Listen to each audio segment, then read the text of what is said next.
আসসালামু আলাইকুম সবাইকে। সবাই কেমন আছেন? আলহামদুলিল্লাহ আমি ভালো আছি। আজকে কত সুন্দর বিকেলবেলা রোদের দেখা পেয়েছি। সকালে কিন্তু বৃষ্টি হয়ে গেছে।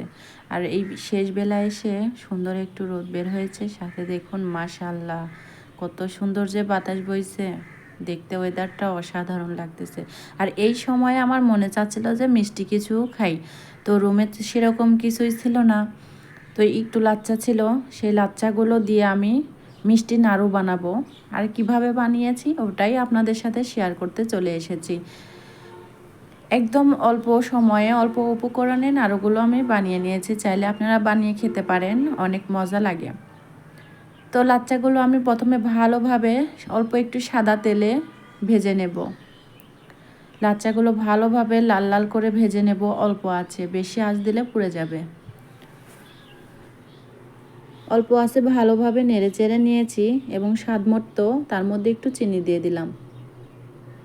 যে যেমন মিষ্টি খাবে সে সেরকম চিনি দিবে।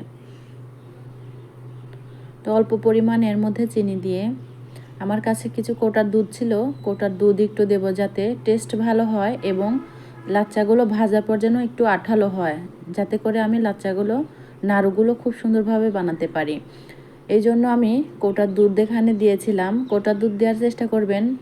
কোটার দুধ দেওয়ার পরে কিন্তু স্বাদটা আরও বেড়ে যায় নাড়ুর এবং আঠালো হয়, নাড়ুগুলো বানাতে সুবিধা হয়। তো কোটার দুধ দিয়ে অল্প কিছুক্ষণ নেড়ে চেড়ে ভালো করে আবার একটু ভেজে নেব।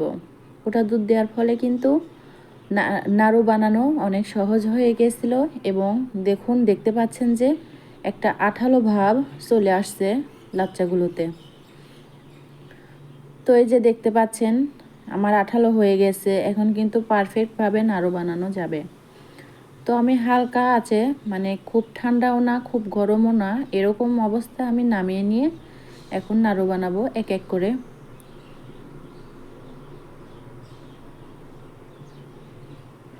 খুব চেপে চেপে নাড়ুটা বানাতে হবে, কারণ তাছাড়া ভেঙে যাওয়ার সম্ভাবনা থাকে। আর বানিয়ে রেখে দিলে আপনি যতক্ষণ পর্যন্ত একদম ঠান্ডা না হচ্ছে, ঠান্ডা হয়ে গেলে দেখবেন অনেক বেশি শক্ত হয়ে যায় নাড়ুগুলো।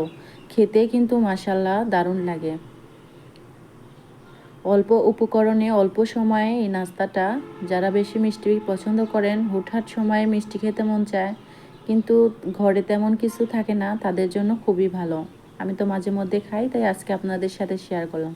কিছুক্ষণ পর দেখুন বানানো হয়ে গেছিলো, তারপর আপনাদের সাথে দেখালাম যে আসলে কতটা শক্ত হয়ে গেছে। তো খেতে কিন্তু অনেক শক্ত আর কিন্তু অনেক ভালো লাগে। তো আমি বসে বসে এগুলোই খাই। তো সবাই ভালো থাকবেন, সুস্থ থাকবেন। আল্লাহ হাফেজ।